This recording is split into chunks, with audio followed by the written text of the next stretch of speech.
Intens investigasi. Kasus korupsi tambang timah yang menetapkan salah satu tersangkanya adalah Harvey Mois, suami Sandra Dewi, masih terus menjadi sorotan publik.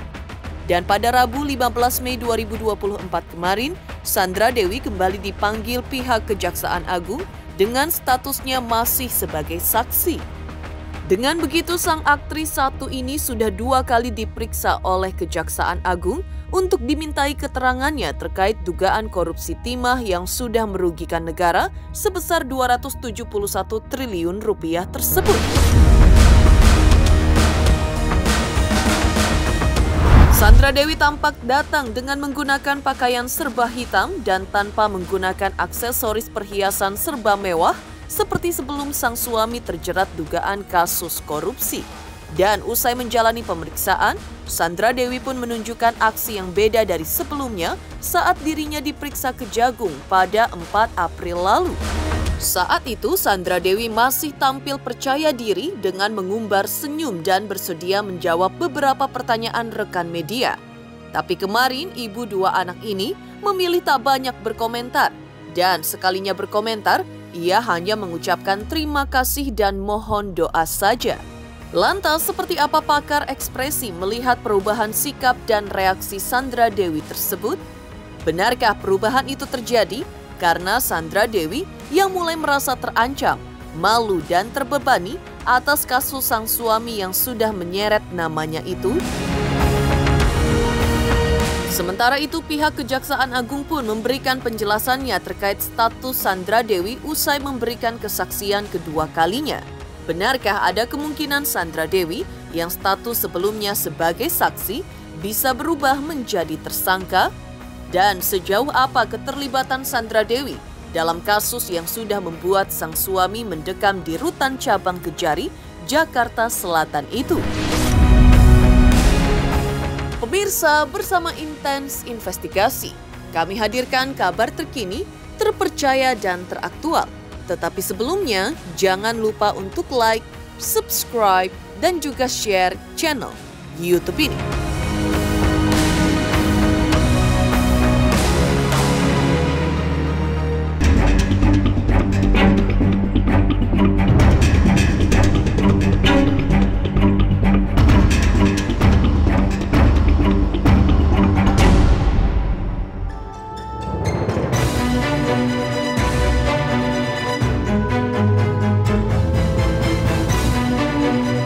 Usai melakukan pemeriksaan pertama kali pada 4 April lalu, kemarin Sandra Dewi mendatangi Kejaksaan Agung untuk pemeriksaan kedua kalinya sebagai saksi terkait kasus dugaan korupsi tata niaga timah di wilayah izin usaha pertambangan IUP PT Timah tahun 2015-2022 yang sudah menetapkan salah satu tersangkanya Harvey Mois, suami Sandra Dewi. Kali ini kedatangan Sandra Dewi masih untuk dimintai keterangannya terkait dugaan korupsi timah yang sudah merugikan negara tersebut.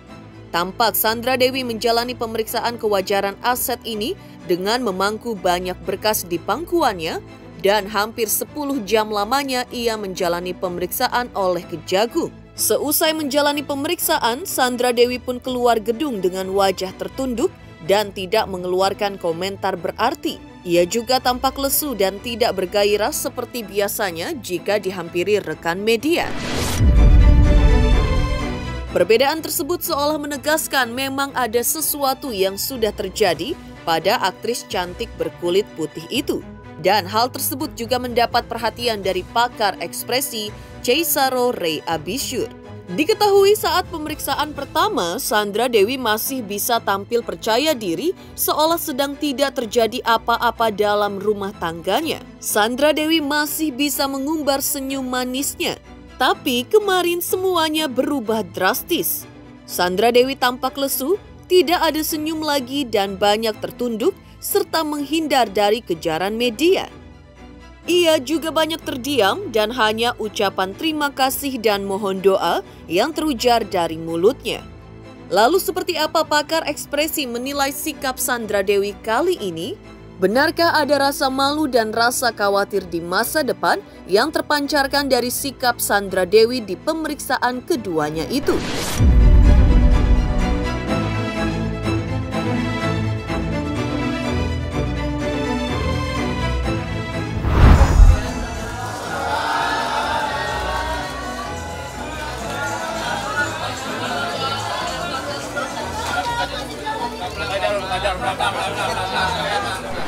Kalau ngelihat dari videonya sih ya, mungkin karena prosesnya juga panjang, jadi biasanya lumrah kalau misalkan ngerasain kelelahan gitu. Jadi secara fisiknya pun pasti capek. Tapi kalau kita bisa lihat dari gesturnya dia yang kebanyakan nunduk, terus juga kayak nutupin diri gitu. Mungkin ada pengen ngejaga privasi juga, makanya dia juga nggak ngerespons dari pertanyaan-pertanyaan wartawan gitu ya. Terus disertai juga mungkin kalau kita ngelihat tangannya sesekali nutup, itu biasa sebagai bentuk dari pertahanan diri. Jadi kalau mekanismenya kalau misalkan sesuatu yang kita nggak pengen expose kan pasti kita tutup gitu ya. Jadi kita kayak dia ngejagain banget gitu supaya nggak terbuka. Mungkin juga karena bisa jadi ada rasa malu ataupun kecemasan yang mungkin dia lagi alamin juga yang bikin dia jadi akhirnya nutup seperti itu. Mungkin dari situ ya kalau kita bisa lihat sekilas dari permukaannya. Apalagi kan pertanyaan memang didesain untuk mencari data dan fakta sehingga pasti akan menyudutkan banyak gitu ya, dan itu harus dijawab dengan sangat berhati-hati karena kepleset sedikit aja mungkin bisa salah arti dan akhirnya bisa berujung jadi panjang gitu. Khawatir akan masa depan itu juga bisa bercampur karena kan awalnya mungkin percaya diri sekali, terus tadi misalkan udah selesai dari pemeriksaan yang kedua bisa jadi ini ada sesuatu yang membalikkan nanti keadaan gitu, nggak tahu juga sih, atau bisa juga nggak kenapa-napa, tapi tetap untuk menetapkan bahwa supaya ya mungkin citra akan tetap baik gitu, orang akan tetap melihat dia sebagai seorang Sandra Dewi gitu yang banyak banget publik Indonesia kan seneng banget sama dia gitu. Tidak hanya banyak diam, Sandra Dewi juga menunjukkan sikap dirinya yang tidak nyaman berada di kerumunan media. Bahkan ada upaya perlindungan diri yang juga dilakukannya, seperti menutup wajahnya dengan tangannya. Benarkah menurut pakar ekspresi, hal tersebut disebabkan Sandra Dewi yang merasa terbebani dengan kondisinya saat ini? Kondisi yang bisa membuat nama baik yang ia jaga selama ini bisa tercoreng. Saat kita terancam, refleks tubuh kita akan untuk melindungi, ngejaga gitu ya. Jadi kayak nutup dan ya kayak tertutup banget. Kenapa? Supaya sekeliling mungkin tidak ya semuanya kayak nyentuh ke dia terus gitu. Nah ini mungkin ya salah satu bentuk juga dia terbebani dengan semua keadaannya. Tapi ya yang pasti kan sebagai public figure dia juga nggak mungkin bilang udah jangan wawancarain saya, nggak mungkin gitu. Tapi secara gesture ya yang bisa dia tunjukkan seperti itu. Ya hargai privasi saya. Bisa jadi banyak hal. Terkadang mungkin juga karena dari hasil pemeriksaan yang mungkin juga pertanyaannya mungkin banyak yang terkadang kan juga bisa menyudutkan ke 1-2 titik gitu yang cukup intens. Itu juga bisa bikin terbebani ya, karena pasti exhausting banget ketika pertanyaan itu kan untuk menggali, pasti akan sangat-sangat mendalam sekali ya, menanyakan terkait dengan keadaan dan apa yang terjadi di sekeliling gitu. Dan juga mungkin bentuk yang tadi ya, rasa malu mungkin sama orang di sekeliling, apalagi semua orang spot on ngelihat dia gitu, dan dia sebagai public figure yang selama ini selalu dielulukan yang bagus, yang baik gitu, tapi harus ngadepin keadaan seperti ini juga. Sementara itu dalam pemeriksaan Sandra Dewi tersebut, pihak Kejaksaan Agung juga tengah meninjau dan mendalami perjanjian pranikah antara Sandra Dewi dan Harvey Moise, terutama yang menyangkut harta benda. Mengingat sebagai artis dan pengusaha, perempuan kelahiran Pangkal Pinang itu juga memiliki penghasilan sendiri. Namun akan ditinjau lagi apakah penghasilannya yang ia peroleh itu sebanding dengan harta benda yang ia miliki saat ini. Semuanya ini dilakukan untuk mengetahui seberapa jauh keterkaitan Sandra Dewi dalam kasus sang suami. Lantas benarkah Sandra Dewi akan kembali dipanggil dengan perubahan status dari saksi menjadi tersangka?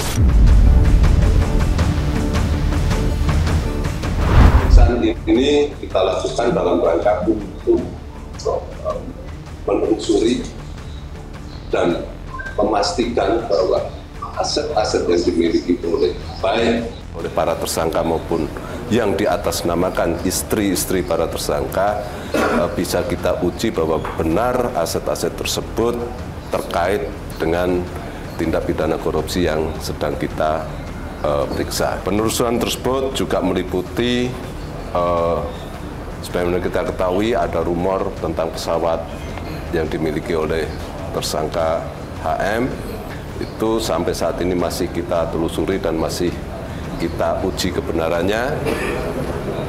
Termasuk juga kita mendalami tentang sejauh mana perjanjian pranikah saudara SD ini, apakah benar dan apakah itu perjanjian yang dilakukan sebelum pernikahan itu terjadi atau memang dalam rangka untuk terkait dengan peristiwa pidana ini. Sehingga itu harus kita klarifikasi semua dalam rangka untuk menghindari adanya kesalahan. Sebagaimana kita ketahui, saudara SD ini pun juga memiliki penghasilan sebagai artis.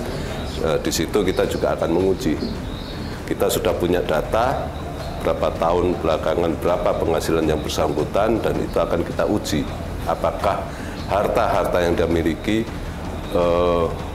pantas atau wajar dengan aset yang dia miliki. Itu tujuannya demikian. Saya tidak berani mengatakan kemungkinan ya, dan bicara tentang alat bukti.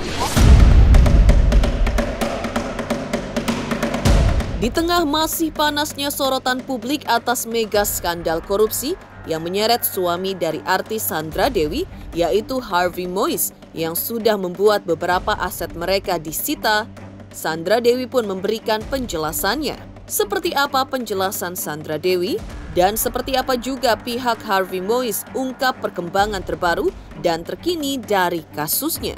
Pemirsa Intens Investigasi, jangan lupa saksikan terus Intens Investigasi.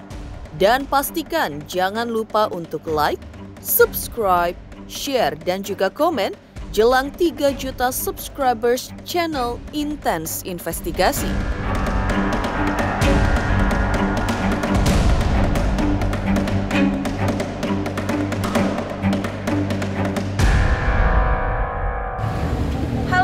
Natasha Wilona, ayo subscribe Intens Investigasi jelang 3 juta subscriber.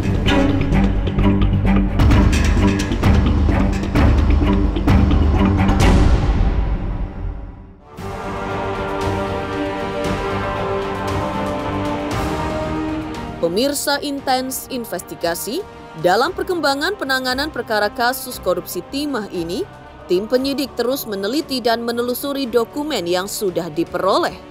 Dan terkini sudah dilakukan pemblokiran sebanyak 66 rekening yang semuanya sedang ditelusuri apakah rekening-rekening tersebut ada kaitannya atau terindikasi melakukan kejahatan. Selain itu, tim penyidik juga telah melakukan penyitaan sebanyak 187 bidang tanah yang tersebar di beberapa tempat, lalu 55 alat berat, dan 16 unit kendaraan bermotor. Dan terkait harta benda Harvey Moise yang disita, sebelumnya pihak Kejaksaan Agung mengaku telah menyita sejumlah uang dalam beberapa jenis mata uang dan sejumlah perhiasan berharga. Lalu dalam penggeledahan lanjutan, disita pula harta Harvey Moise berupa beberapa unit kendaraan mewah, barang-barang berharga, hingga sejumlah dokumen penting. Meski demikian, pihak dari Sandra Dewi dan Harvey Moise membantah mengenai adanya kepemilikan pesawat jet pribadi atas nama Harvey Moise. Lalu seperti apa penjelasannya? Nggak ada tuh, jet pribadi tuh nggak ada. Saya kira Kejagung udah tahu tuh, ya. Nggak ada itu barang sewaan tuh. Nggak ada jet pribadi. Sampai saat ini 7 unit mobil. 7 unit mobil. Ya. Untuk rumah yang ditempati sendiri oleh Pak Harvey sama Bu Sandra sendiri? Kak, itu rumah didapatkan, itu rumah milik Bu Sandra. Disita kan bukan berarti dirampas, Mas. Ya. Jadi hal yang wajar kalau seandainya kejaksaan minta untuk memperkuat dugaan. Dugaan loh ya, dugaan, masih diduga. Apabila di pengadilan nanti nggak terbukti kembali tuh sitaan semua.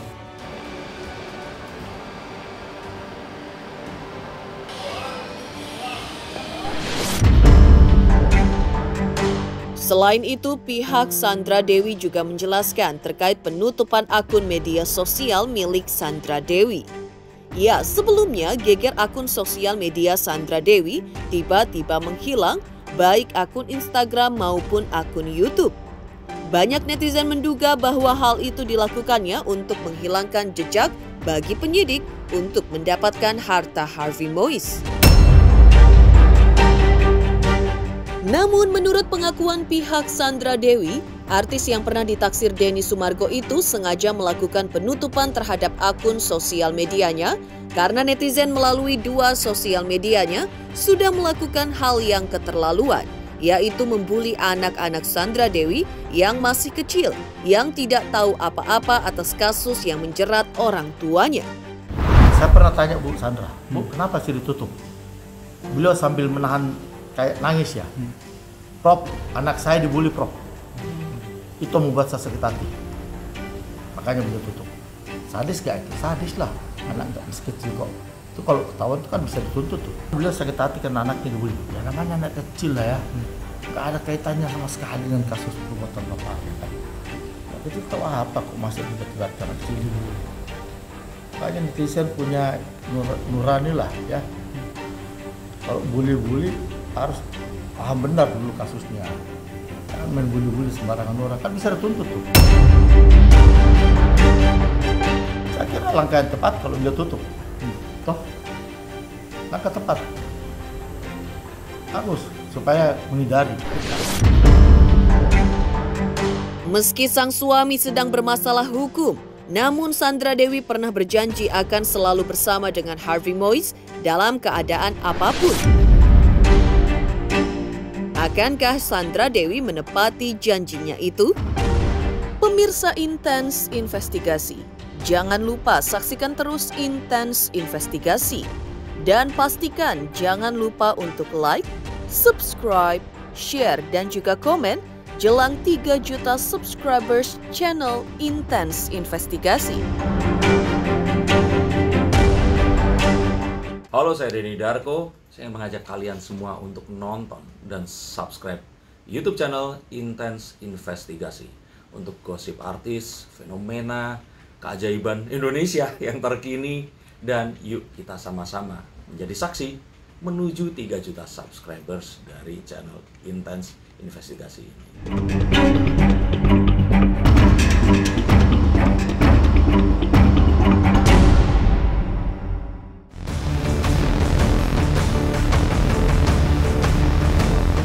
Terlepas dari kasus yang sedang menjerat Harvey Moise, sebelumnya Sandra Dewi dan suaminya itu dikenal sebagai pasangan yang sangat serasi dan harmonis. Dan masih teringat 10 tahun silam, tepatnya pada tanggal 8 November 2016 di Gereja Katedral Jakarta. Pasangan ini menikah dan berjanji untuk hidup bersama dalam keadaan suka maupun duka. Artinya, apapun rintangan yang akan mereka jumpai dalam hidup ini tidak akan menjadi alasan bagi keduanya untuk berpisah atau saling mencampakkan. Selain itu, keduanya berjanji akan saling setia dan akur karena keluarga mereka berdua juga adalah keluarga yang juga memegang keutuhan rumah tangga di tengah badai masalah yang menghampirinya. Karena itu, keduanya ingin mencontohnya. Dan saat ini, Sandra Dewi dan sang pangeran hatinya itu sedang berjuang mempertahankan rumah tangga mereka. Kalau misalnya orang biasa nikah kan klise selalu dibilang mau dalam susah, dalam senang kan. Sini ya, sorry. Saya itu ketemu Sandra waktu itu lagi zaman susah. Itu masalah pribadi lah, tapi sehingga kelamaan maksudnya. Pokoknya Sandra udah dites lah, dari lagi zaman susah itu dia tetap di samping saya, tetap support terus. Jadi ya sekarang saatnya kita tunjukin gimana cara bikin senang. Setuju? Ya, jadi kita memang selama 3 tahun itu susah senang sama-sama gitu. Jadi memang orang awal-awal pacaran mungkin senang-senang terus ya, tapi kita dari awal memang lagi ada masalah ini itu, tapi kita tetap sama-sama. Yang saya bilang itu susah senang, saya bisa melihat dia seperti apa orangnya dan menghandle saya seperti apa. Apa ya, kalau keluarga pastinya kita mencontoh keluarga sendiri, keluarga saya sendiri dan keluarga Sandra sendiri kita bandingin. Kalau kita bisa setengah aja sebaik ayah ibu kita udah more than good. Karena memang kita berdua berasal dari keluarga yang semuanya rukun, semuanya kompak, semuanya akur-akur aja. Jadi kita berdua pengen banget seperti keluarga kita ya, kedua belah pihak itu. Jadi kita maunya sih ya berdua. Demikian pemirsa kabar terkini, terpercaya dan teraktual yang kami hadirkan hari ini. Pemirsa Intens Investigasi, jangan lupa saksikan terus Intens Investigasi dan pastikan jangan lupa untuk like, subscribe, share dan juga komen jelang 3 juta subscribers channel Intens Investigasi.